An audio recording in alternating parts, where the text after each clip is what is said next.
of having obtained his heavyweight title from a trash can.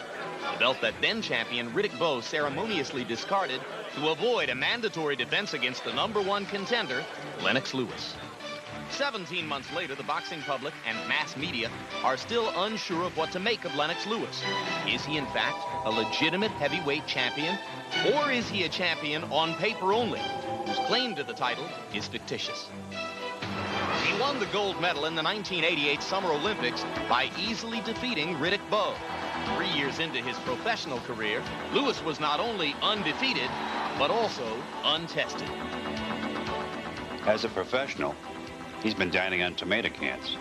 You know, there's certain amount of opponents that you need for a learning process and to take you through a learning process. So it doesn't do me any good, you know, going in there against good guys that are going to make me look bad.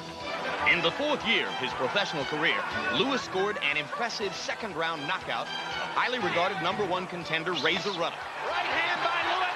Ruddock goes down. Many doubts accompanied Lewis into the ring at Earl's Court, but few remained after he dropped Ruddock. Anytime I get a little criticism and I can go in a fight and actually prove them wrong, that makes me feel all the much better as a boxer. Lewis's first title defense was against well-traveled 33-year-old Tony Tucker. Despite 2 knockdowns of Tucker, Lewis's 12-round performance was judged unimpressive by ringside reporters. The story of the fight wasn't so much that Tony Tucker survived 2 knockdowns, but that Lennox survived it all. The reputation of the British WBC heavyweight champ took something of a beating in his first defense. I went into the fight with an injury, and to do what I did, knock him down 3 times, something Tyson couldn't do, really made me feel good. 5 months later, Lewis met fellow Englishman Frank Bruno, Britain's most beloved loser. In a spectacle billed as the biggest fight in English history, Lewis was clearly losing until he produced a dramatic 7th-round knockout. It was a left hook that turned this around, and a frozen Frank Bruno is there taking punishment. And Mickey Van is going to stop it. For Lewis, it hardly looked invincible. Vincible might be closer to the truth. Frank Bruno has made a lot of boxers look beatable. And Bone Crusher Smith, Tim Weatherspoon, and Mike Tyson, they've all looked beatable. You know, I just go on the same line as them. He holds the WBC title. He has never lost a professional fight. Yet the jury remains undecided. Tonight, you judge for yourself. Lennox Lewis, heavyweight champion. Fact or fiction? One thing is factual for sure. Tonight, Lennox Lewis defends his WBC heavyweight title against Phil Jackson. For Lewis, an opportunity to prove to the American public that he is more than just a paper champion. And the crowd here, still buzzing over the Kevin Kelly performance, gets ready now to watch the heavyweights enter the ring. A few of them have traveled all the way from London, England to root for their man, Lennox Lewis, first British heavyweight champion in more than 100 years. Now, Larry Merchant, you suggested at the top of the show that the big-name American heavyweights have to a large degree been ducking Lennox Lewis.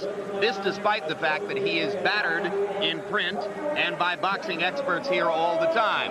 I'm sure that a lot of the heavyweights would dispute you and say that they're not ducking him, but assuming that you're on the money, what is it that they see in him that the experts don't see?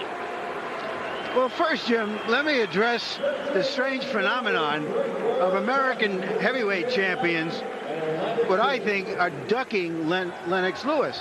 I mean, for a century, American heavyweights have been chasing British heavyweights all over the planet, wherever they can find them. It was considered a vacation with pay. Now, whatever Lennox Lewis is, he's not a vacation. He has been belabored for one flaw or another, for the chinks in his armor. But it's interesting that the managers and trainers of his potential opponents see that armor as rather formidable. They see a big, strong fighter, highly motivated, very athletic, and he can take you out with either hand. Now, whether the criticism is just or unjust, it is Lennox Lewis's job to win over the hearts and minds of all the skeptics. Do you ever feel a little bit lonely as the one boxing editorialist who seems most given to speaking favorably about Lewis? Well, Jim, sometimes you have to climb out on the limb to see the field. All right, well, we'll learn more tonight about your point of view as opposed to the many others. George Foreman, let's talk about Phil Jackson, the challenger here for a second. This is a guy who has 27 knockouts and 30 wins, but like many fighters in the sport, his career is defined by his one loss. It was a 4-round knockout at the hands of Razor Ruddock a couple of years ago, in which Jackson freely concedes that he quits. He took a knee in order not to take any more punishment from Ruddock. Now, he says that he's changed and that doesn't mean anything anymore.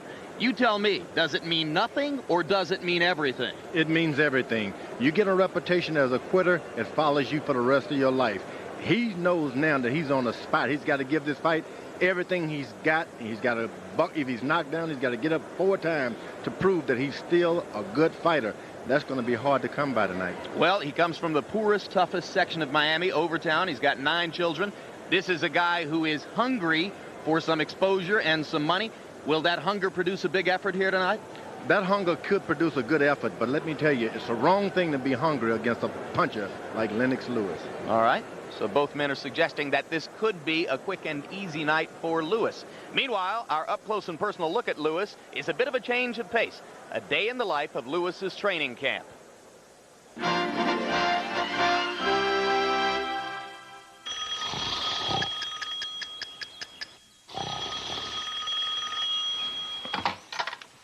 Yeah, I'm up. All right. I think I need to get that right hand up a bit. Now, I figure it's such a nice day that I'll take my bike, you know, just to warm my legs, just before I go into the gym.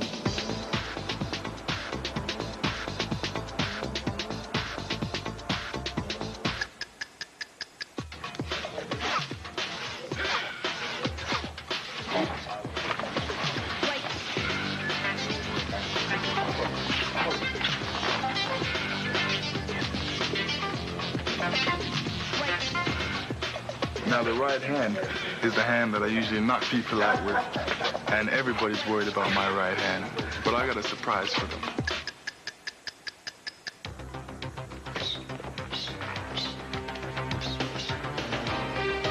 Beautiful piece of work. Rhythm is going? Yes. Rhythm is right.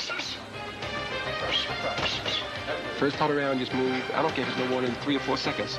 Move, make him look for you a couple times, and then you sit down with your jab, right? You got to know that you can do it.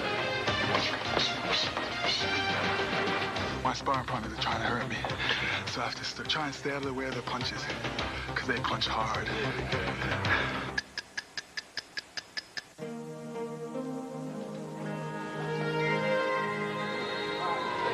Right now, I'm just sitting here and relaxing and trying to calm down because my heart rate was working at such a high pace up in the ring.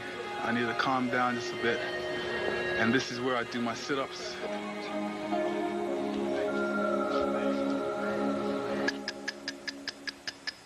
Champ, how'd the training go today? It went pretty good. It went really good. I was really impressed in today's workout. As you can see today, I have to take some time with the news media and answer some questions. They wanted to see Lennox Lewis and Bruno, and I think it was a good matchup, not only for the country, for the whole of Europe. I seem to be going against these kinds of opponents because I want to become the undisputed heavyweight champion of the world.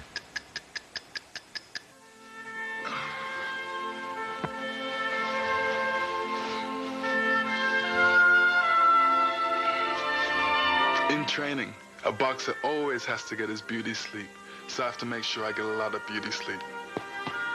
I don't need it.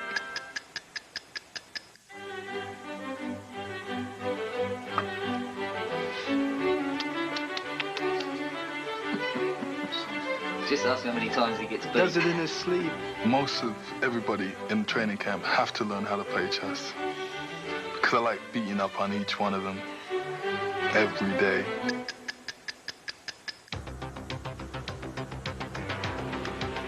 This hill is hard work, but you gotta do it. Yes! A worm.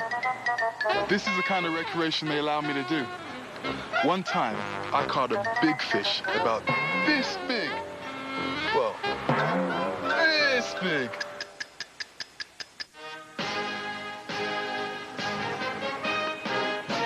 Yes, after a good long day at the office, training for me, any good Englishman would tell you there's nothing like a good spot of tea to end the day. Cheers.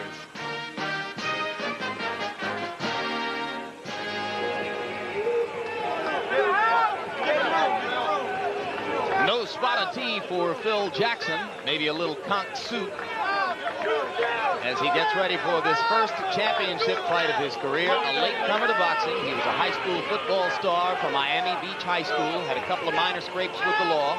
At age 20, he was lured into a boxing gym, wound up having a pretty good amateur career, made it deep into the qualifying for the United States Olympic team in 1988, and then turned professional 5 years ago. Hasn't had many of those 10-round unanimous decisions. He has one of the highest knockout percentages to be found in any weight class, with 27 knockouts in his 31 fights. I remember a heavyweight who was branded a quitter because it seemed that he had quit in a heavyweight championship fight, actually. Then he went on to fight another championship fight. His name was Buster Douglas. And here's the record for Phil Jackson: 30 wins, 1 loss, no draws, 27 KOs. You can see that he is ranked as the #5 contender by the WBC, which originally went to court to try to block this fight, insisting that Lewis should be meeting the #1 contender, Oliver McCall. The courts sided in favor of the maintenance of this bout if Lewis agreed to go ahead and fight McCall later on this summer.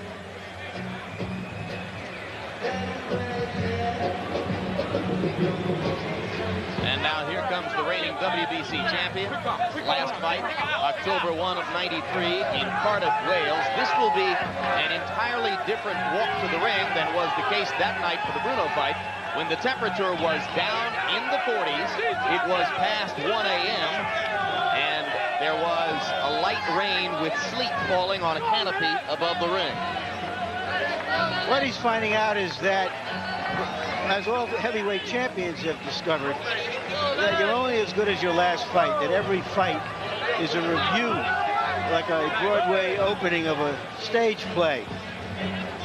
But the one difference is that his reviews are not only bad reviews, but they are followed up by saying he's an imposter, that he really isn't in much as a heavyweight champion, and I certainly disagree with that.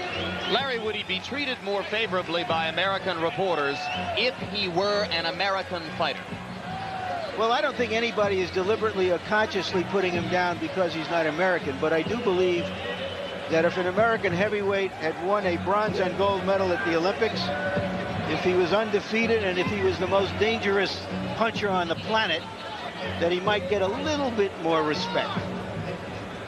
Yet another long stretch of inactivity, as you saw from the graphic leading up to this fight. There's the record: 24 fights, 24 wins, 20 by knockout. And he became the WBC heavyweight champion when Riddick Bowe relinquished the belt in December of 1992, rather than to meet the WBC's mandate that he go ahead and fight Lewis. Tail of the tape, you can see that Lennox Lewis, who weighed 228 in his best effort, his second-round knockout of Ruddock, weighed in here at 235, a 17-pound weight advantage over Jackson. He's 5 inches taller. He's got a 5-inch advantage in reach. Heavyweights sometimes tend to step on the scales wearing a lot of clothes, and I thought Lewis, with all the clothing he had on him, that he was probably closer to 230 than 235. Punch that numbers, Larry. And here's a look at how active they are. Jackson is not active at all, and he's going to have to make the fight here. There you see the jabs. Jackson is going to have to come through Lewis's big jab to get close to him. Rules of the bout with our unofficial ringside scorer, Harold Letterman. Lennox Lewis and Phil Jackson will box tonight using the rules of the World Boxing Council. 12 rounds. There is no standing 8 count. No 3 knockdown rule. You cannot be saved by the bell in any round, including the last. Only the referee can stop the fight. And if a cut is caused by an accidental headbutt, and that cut causes the fight to be stopped, we go to the scorecards after 3 rounds have been completed. Before that, it's a technical draw. Jim. Beautiful, Harold. Right now, let's go up to ring announcer Michael Buffer for the pre-fight introductions. gentlemen, Main Events Incorporated, along with your undisputed, undefeated king of beers, Budweiser, proud to be your bud, present the featured bout of the evening. This bout is presented in association with Panics Promotions. It is sanctioned by the New Jersey State Athletic Control Board, Boxing Commissioner Larry Hazard Sr., Chairman Jerry Gormley, Board members Gary Shaw and Al Daniels, Chief Physician at ringside, Dr. Frank B. Doggett, attending physicians Dr. Howard Taylor and Dr. Ken Remsen. The timekeeper is Roosevelt Gilbert. Chief Inspector ringside, Sylvester Kyler. This bout is also sanctioned by the World Boxing Council, WBC Supervisor John Alati Coffey. The three judges assigned to ringside, scoring the bout on a 10-point must system, are John Kane, Bob Logiste, and John Stewart. And when the bell rings, the man in charge of the action, working for the 113th time in a world title bout, referee Arthur Mercanti.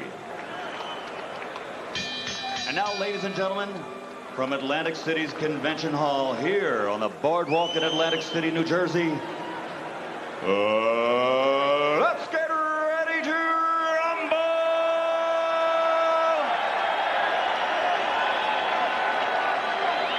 12 rounds of boxing for the WBC Heavyweight Championship of the World. Introducing first, fighting out of the blue corner, wearing the black trunks with gold trim, weighing in at 218 pounds. He comes to us tonight from Miami, Florida, with a professional record of 30 victories, 27 by KO. Only one defeat. He is ranked number 5 in the world by the WBC. Tonight, he is a man on a mission. Ladies and gentlemen, introducing the challenger, Philip Jackson.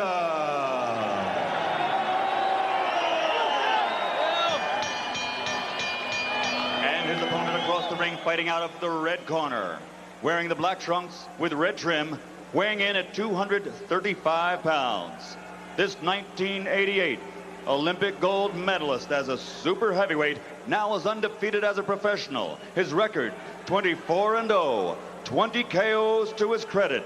He comes to us from East London, England. Ladies and gentlemen, presenting the undefeated WBC Heavyweight Champion of the World, Lennox Lewis.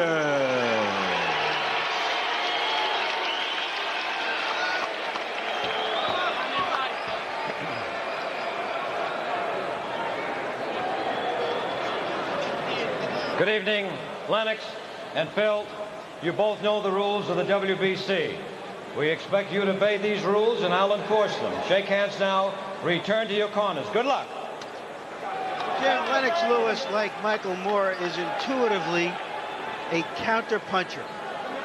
Like Michael Moore, he's going to have, in his last fight, when he dethroned Evander Holyfield, he may have to start to make the fight here, unless Jackson comes at him so strongly that he plays right into his counter-punching. For his part, Jackson said he would be determined to try to make Lewis back up. Lewis expects Jackson to come at him low, much as another opponent, Levi Billups, did in a fight that went the full 10 rounds.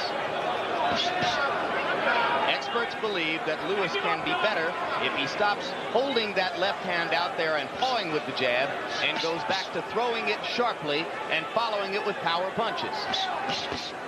There's a right hand, and down goes Jackson.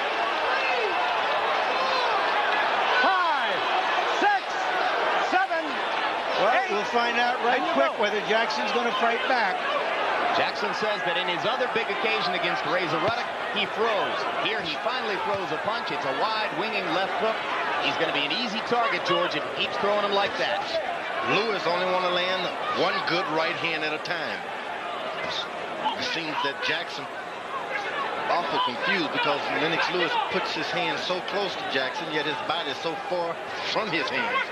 So when you throw those hooks afterwards, as Jackson is doing, you miss by a major margin.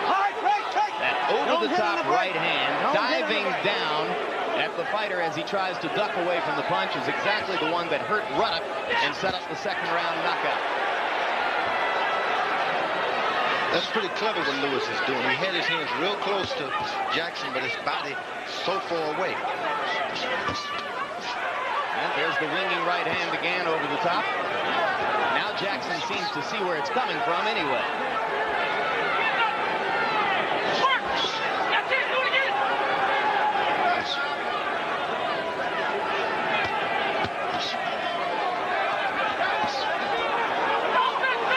Phil Jackson's supporters claim he should be seen as a very hard puncher. Lewis's detractors don't believe he likes to go in against hard punches. Jackson has got to find his range. Try not to get so close to Lewis's hand. Get close to his body. A first-round knockout would look good on the dossier, and Lewis seems to be thinking about it at least a little bit. But he is cautious as well. Smiling now at the wide winging punches of Jackson as he backs away. Good sharp jab by Lennox Lewis. Didn't follow it up. Jackson mostly throwing power punches and missing. Now Lewis begins to stick the jab, and it's clearly going to bother Phil Jackson.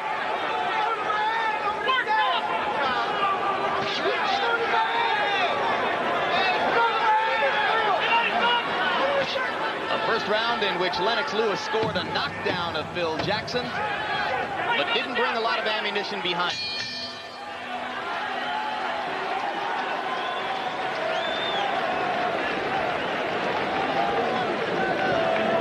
Mouthpiece in. Breathe and recover. Breathe and recover. Yep. In a ball. In a ball. We don't take it out. Rinse and spit. Let's see that quick flash knockdown from that right hand, right behind that left. Cut Jackson right on the point of the chin. Straight right hand.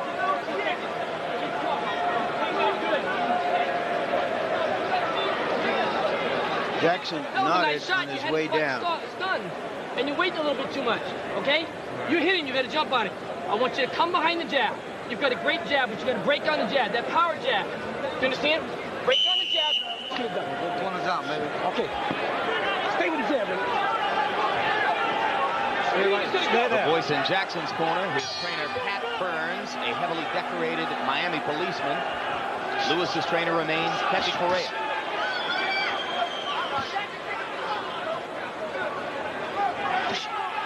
Correa has been with Lewis since before the Ruddock fight.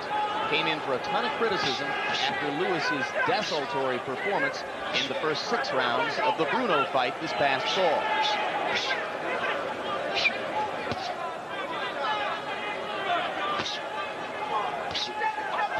Lewis has a good jab, but he seems to put his right foot in jail. Once he set that thing down, he's not able to just pick it up and move. You almost have to stay on the ball of your right foot like a track star getting ready to take off. When you lay that thing down as big as those feet are, hard to get them up.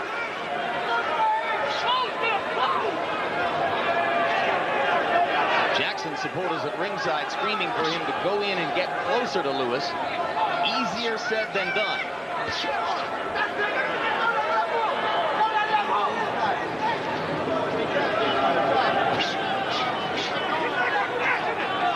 George, why doesn't Lewis just snap the jab and dominate with it like that? He's, it's caution first. Sometimes in order to get a good jab, you got to say, hey, I may get count, but I'm going to hit him. And Lewis is not willing to get hit. Is that because of what Larry describes as his instinct to be a natural counterpuncher? That's exactly it. He wants to hit you after you miss him. It's like, I'll hit you, but as soon as you miss me. The counterpuncher's temperament is, let me duck first. And then take the easy shot. Yes. They're not going to do anything unless they duck first or move backwards.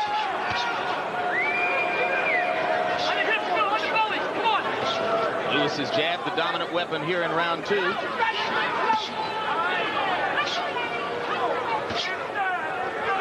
Jackson hasn't yet been able to get close enough to Lewis to create some infighting. Try to throw him off stride with a little brawling technique. There's a jab from Jackson. His trainer, Pat Burns, says it's a good one. That's a great thing. If Jackson is able to establish, I can jab you, I think Lennox Lewis could panic. Bruno certainly hurt Lewis with the jab. The taller fellas with the greater reach, they don't like being jabbed. They think something is wrong. They panic. Oh, maybe I'm doing wrong.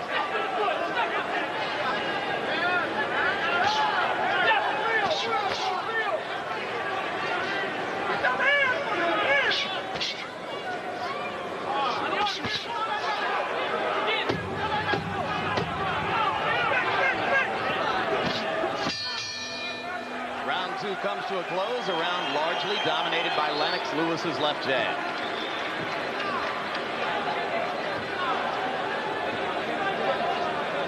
You can step around more. Okay, now he's only looking for the right jab now, right? Occasionally drop the hard right hand, lean on it, and come back with the left hook.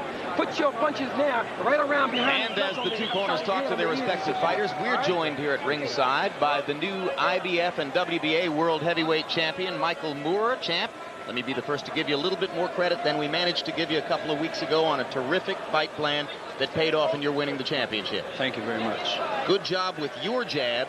Does it strike you that Lennox Lewis should be more aggressive in using his? Well, he's using his reach and his height and probably the weight advantage. He's doing the right thing, staying on the outside.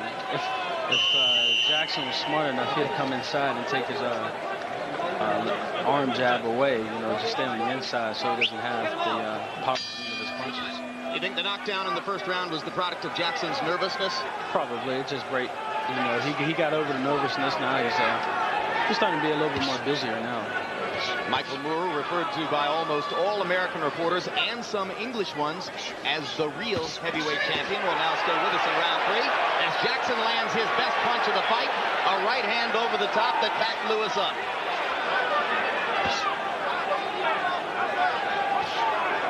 I don't know why Lewis just doesn't want to take any chances. He's making a hard fight, an easy fight hard for himself by not stepping in with that jab. There he jabs twice and throws the right hand over the top. Michael, does Lennox Lewis telegraph that right hand, or is it tough to see it coming? He telegraphs it a lot. That's the only punch he relies on. He tries to blind the guy with the jab and come over with the right hand. Do you think of him as someone who would have a lot of trouble with your southpaw style? You never know until a fight takes place, so I'm not going to sit here and answer it, because you never know. How interested are you in a unification bout? I'm not interested in it right now. I'm not saying down the road, I just want some time to myself and relax a little bit with my son. I've been traveling for the last 2 weeks doing interviews and things, and I'm here to look at the fight and have a good time. But probably early spring, we'll probably get it on. Might that be your next defense, or do you lean toward taking another fight first? I'll have to sit down and talk to my manager and trainer and see what they want to do together. We're talking with IBF and WBA World Heavyweight Champion Michael Moore. And Michael, thanks for taking the time to join us. You're welcome. Enjoy the rest of the fight. Thank you very much. You're quite welcome.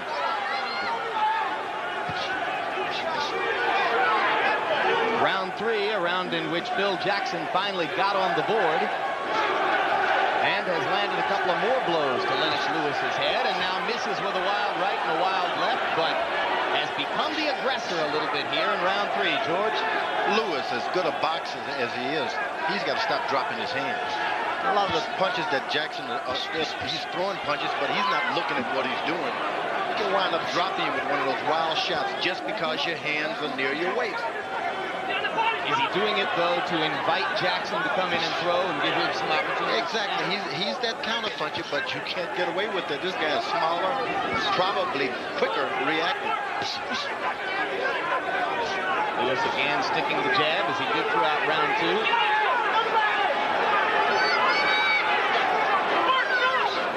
When you're the heavyweight champ of the world, a lot of times you'll fight guys that you're better than. They seem to give up. But when you're fighting for the title, you'll make a bad fighter good. Well, Jackson's certainly excited now after having looked a little bit fearful back in round 1. Beautiful round. Beautiful round. And listen now. Nice and suave, everybody. Listen. I want you to start, when you shoot that jab, to crack that hard right hand behind his elbows and come back with the hook from it, right? Okay, do not stand up straight. As long as you, excuse me one second, as long as you move into your left with your jab, you are taking away his left hook completely. That's all this sucker has is a left hook. All right? Good. Now stay with that jab of yours. Also, when he goes to shoot... Here's the one good punch that Jackson landed in the fight. The right hand didn't have full power behind it. Body. You had him over here with his hands down, and you didn't work. When you get there, you gotta let him go. You understand? Work. Come on, Phil. Let's go, Jack. Every once in a while, try this. He's going for it. Fans want to see the heavyweight champion make the fight, not just take the fight. That's why Lewis has difficulty getting people to listen. Lewis, a couple of years ago, was a lot better fighter than you see today. Someone has been trying to show him how to box. Never was a boxer. He's just a good right-hand puncher. He would blind you like a man who couldn't see with that left hand, then throw that right. He's not even doing that effectively anymore. Stop holding, back up. Don't hit on a break. Break!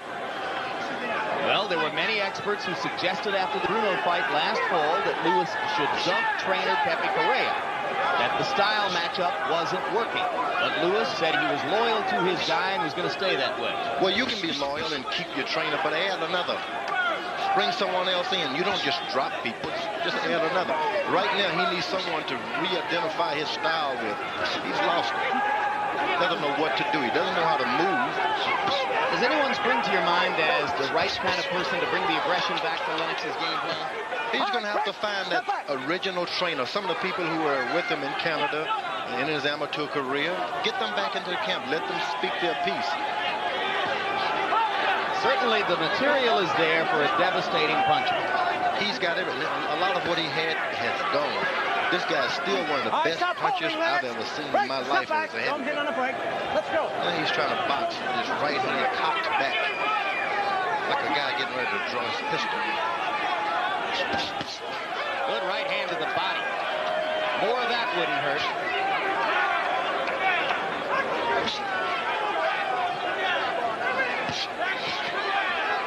Wide winging shots by Jackson.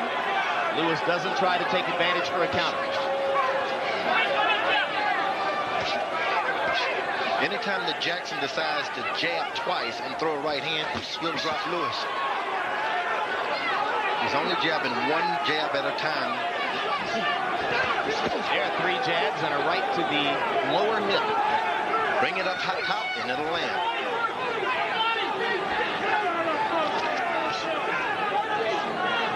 Lewis with a good feint, looking down at the body and sticking the jab to the head.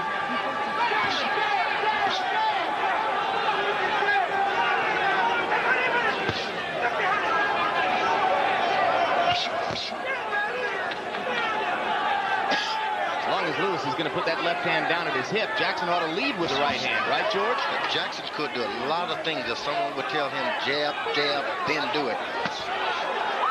Good counter right by Lewis as Jackson tried to come in. Precise punching by the champion, dominating round 4. But he remains more the cautious boxer than the evil slugger.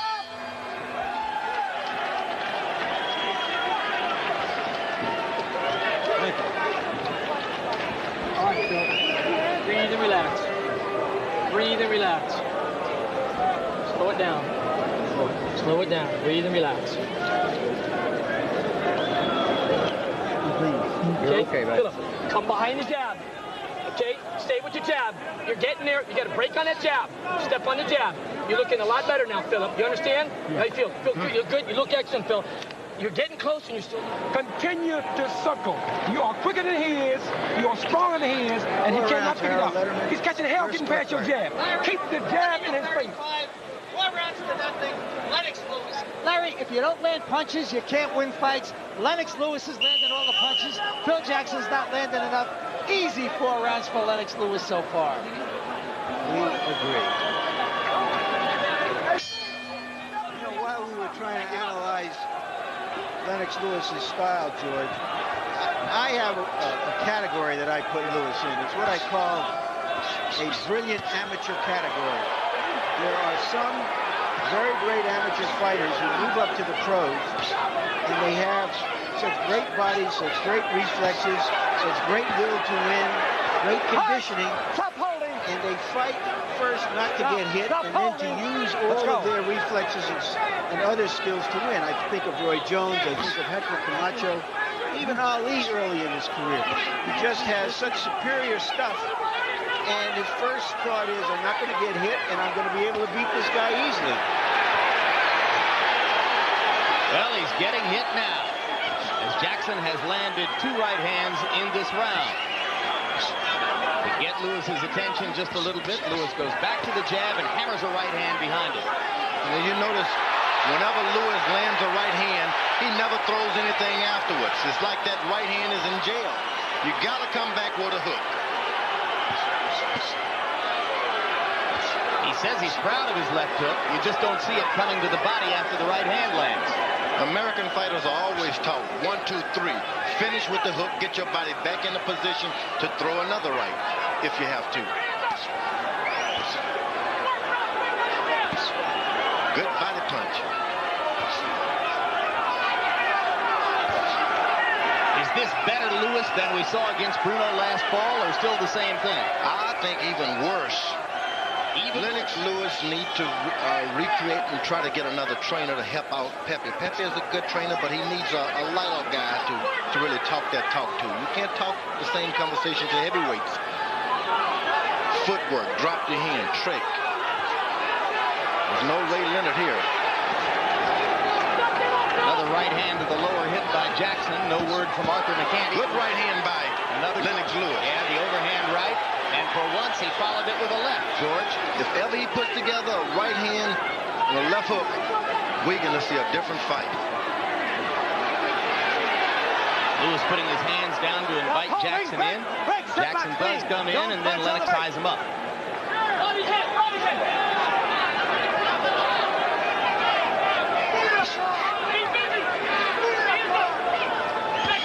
Excitement earlier in this round for the anti-Lewis contingent when Lennox reeled against the ropes a little bit, but now the right hand lands, and Jackson is going to be sleepy for a few seconds here. 5, 6, 7, 8, 9.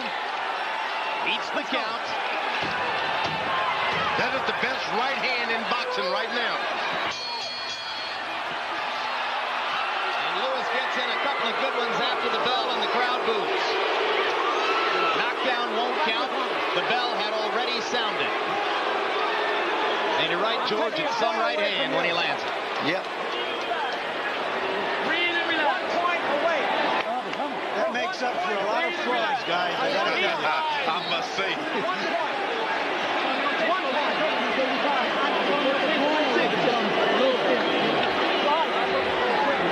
Took a point away from him, Phil. You're right back in his fight. You understand? Let's take a look at the knockdown and what he landed. There was a right on the ear and a delayed reaction. Like a parachute that opens 10 seconds after it comes out of the plane. Harold Letterman, they deducted a point from Lewis for hitting after the bell. Good call? Well, certainly he did hit him after the bell. Referee Arthur McCanty, a legend in the game, decided to take a point away from it. Phil Jackson was hurt by the punch. I guess he's entitled to do it, no question. And now with the tape flying from Jackson's glove, he'll get a reprieve for a moment here as they rewrap the glove. Come here, I got This is a tremendous break for Jackson, who gets more time to clear his head. Let's go. And now here they'll go with the start of round 6. Okay, go. Jackson's still wobbly unless he's playing possum. Lewis not exactly the most graceful finisher in the world, but he's got a lot of leather here. Crowd responds as Lennox takes one in return and suddenly stops punching. Jackson showing some grit.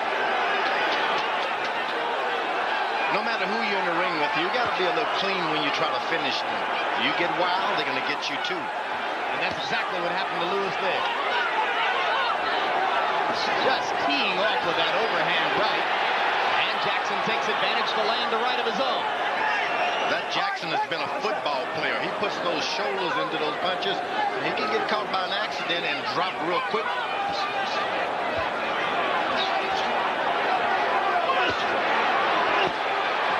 Two solid body shots by Jackson.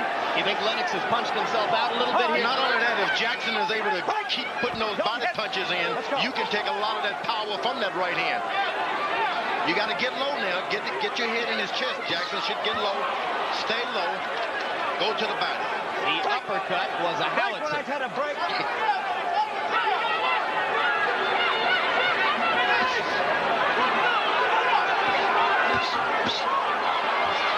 Uppercut's a good change of pace for Lewis, the way he throws that overhand right all the time.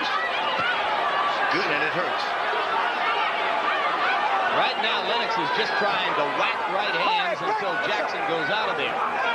Bill Jackson vowed that he wouldn't quit tonight the way he did against Ruddock, and so far, he's been true to his word. Now Lennox smiles as he steps in and loads the right again.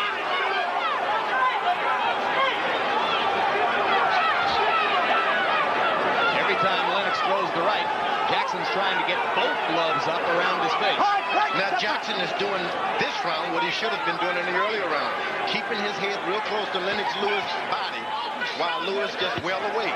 But you can't be on the outside, you got to get close. Jackson trying to turn things around with the left hook. Lewis goes back to jabbing.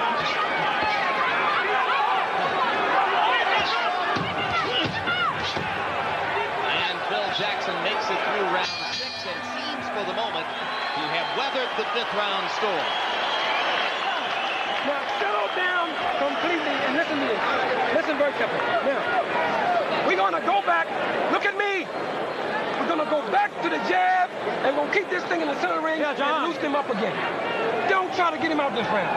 Keep the hands up, okay? When you roll that right hand of his, come back with the hook. His ass is tired too. What round is this? He is tired too. Thank you. Okay? He shot his wad. He shot his wad. You got to show the heart now. Now, Philip, use that jab. Your left hand is fine, and use your hook when you get close. Hook, hook, hook. Jab and hook. Do you understand? What are you going to do?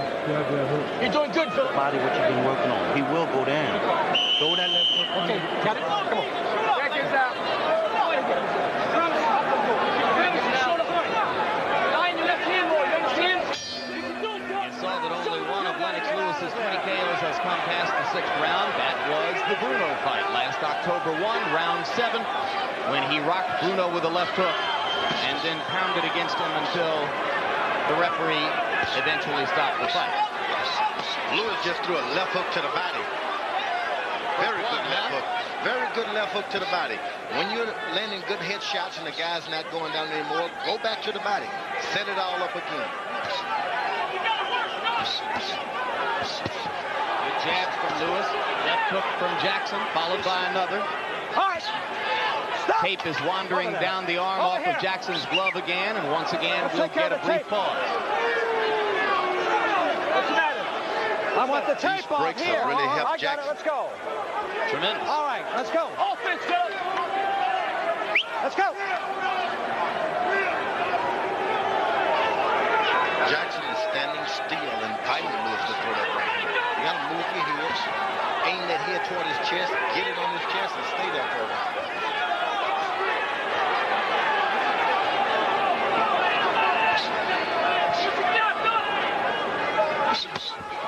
Solid right hand again. This time Jackson takes it for the moment, but his legs are wobbly. Legs in trouble. Lewis is able to just fake that right hand and throw a left hook. He could get a knockout. Yeah, he had him there for a second. A couple left hooks might have done the deal. Now we get another right hand lands, and another over the top. Legs still wobbly for Jackson. Big opportunity for Lewis if he can find the right key.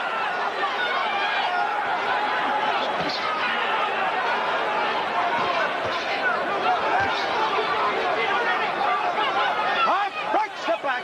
Don't hit, not a break.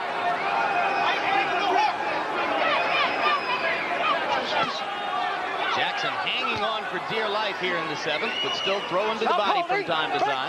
Come on, let's break one for the break.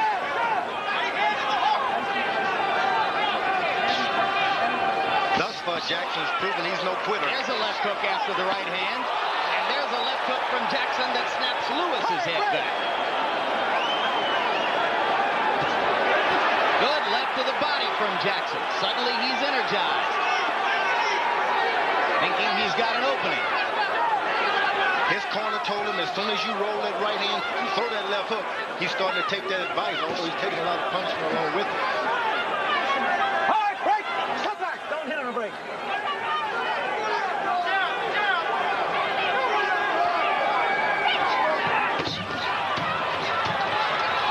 Vicious combination by Lewis.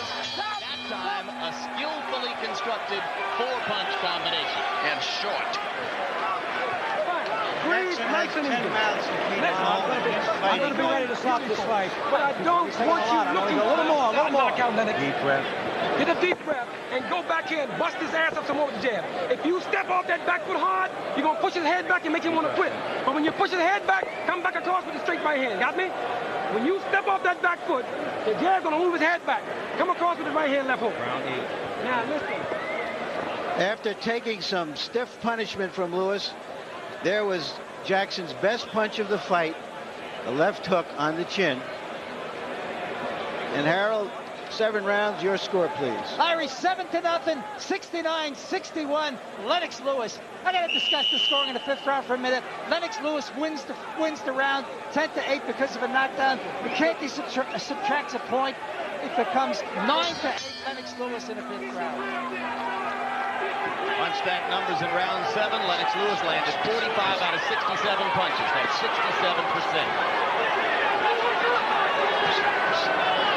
Jab getting sharper for Lewis. He's begun to find the left hook. A little bit of learning on the job here.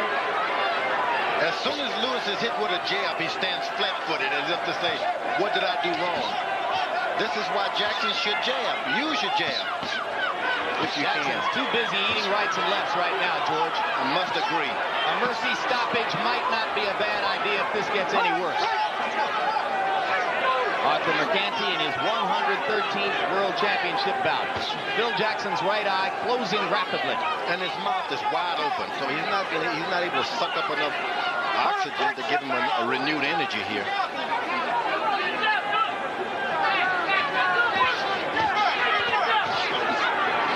This is why it's awful good to be a skilled boxer. When you see a guy hurt like that, get him on out of there. Right hand to the body by Jackson. Lewis resting for a moment. Jackson digging to the body with both hands. Pretty gutty performance. And you consider that the guy took a knee against Razor Ruddock just a couple of years ago. He said he wanted to prove to his son, never give up. He had to be the standard bearer for it. Right hand by Lewis after a couple of uppercuts. Jackson goes down and Mercanti has seen enough. Arthur Mercanti stops the fight.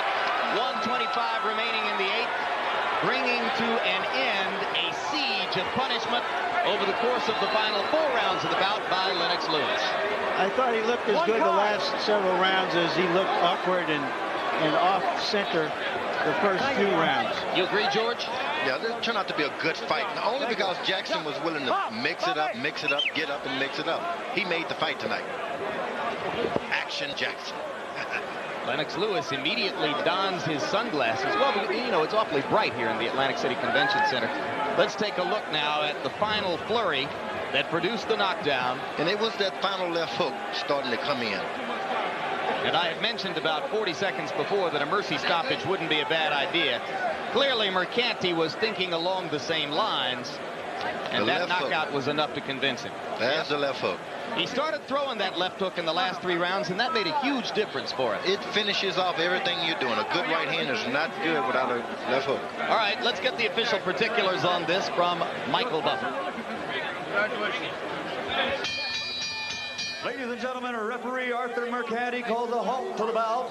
The official time, 1 minute, 35 seconds of round number 8. The winner by TKO victory and still the undefeated WBC heavyweight champion of the world, Lennox Lewis.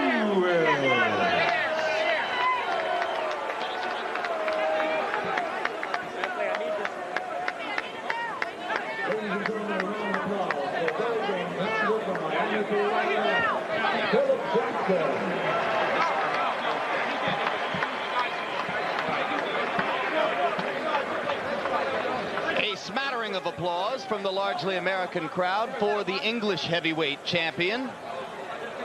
And there'll be further assessment after this bout as to when and whether Lewis might be ready for a potential title unification bout against Michael Moorer. That'll be contingent, of course, on the question of whether Moorer can hold on to the championship. Lewis was more than ready to fight Riddick Bowe, or so he has always said. We look at final punch stat numbers, and they are a mismatch. Lewis landing 247 blows to only 64 for Jackson out of 471 thrown.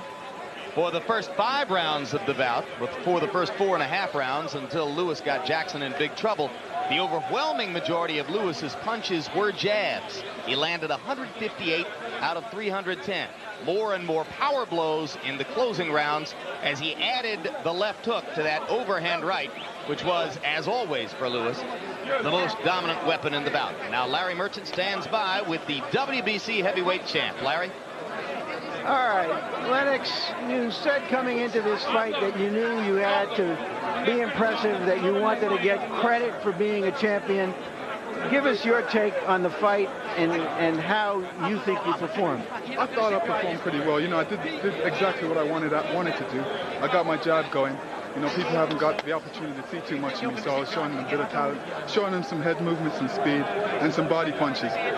It seemed over the last half of that fight, over the last 4 rounds, you finally settled down to use your jab. You were having difficulty with it early on. Why was that? Was he just still too fresh at that point? Yeah, he was still too fresh. I realized after, you know, the rapid head movement, it would slow down for a while, and that's when I would catch him, and I took advantage of that. Was the first knockdown in the first round just a flash knockdown? Were you surprised that he got up so strongly?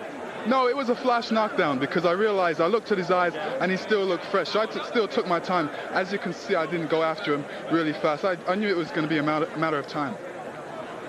Talk to us about your plans now. Who would you like to fight? What in your big fights coming up? Well, I've got Oliver McCall to sort out, one of Don King's boxers. And eventually I want to become undisputed heavyweight champion of the world. You know, I don't think Michael Moore is going to get the respect of the people until he faces Lennox Lewis. So I feel when he turns around and looks in the mirror, he's going to see Lennox Lewis. Do you feel that you haven't gotten the credit you have earned or deserved because you're not an American champion? I feel that a lot of avid boxing fans realize who my true talent and what kind of talent I have and who the best boxer in the world is. Do you think that this performance will help you in that respect? I feel every performance will help me. This performance is a positive. I went out and I won. I look good doing it, and I feel great. Thank you very much, Lennox Lewis. Big up Jayud. Whatever that means. Jim? All right, thanks very much, Larry. George, you teach a lot of these guys something about boxing, so give Lewis a grade off tonight's performance, A, B, C, or D. Look, Lewis has got to get back and get him an extra trainer in that corner. He's got to have somebody to... He reverted back to the old Lennox Lewis to win this fight. It wasn't the old peppy move-around jab stuff that got him out of this. He was in some trouble for a while.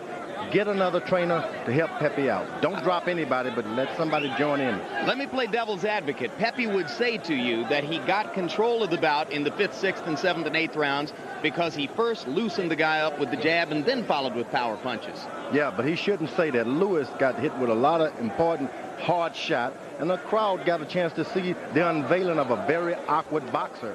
It's time for him to now regain the old Lennox Lewis that we saw in the Olympics and then early on HBO. This is a great fighter. I think the best pound-for-pound heavyweight around. He is the hardest puncher I've seen in a long time. So you would pick him at this moment to defeat Michael Moorer if they had a heavyweight unification bout? This man hit so hard that I would advise all heavyweights to stay away from him. Should put an X on him, like no smoking, no Lennox Lewis. Included, right? All right, yep. George, thanks very much. We turn now to Larry Merchant. Your final thoughts, Larry?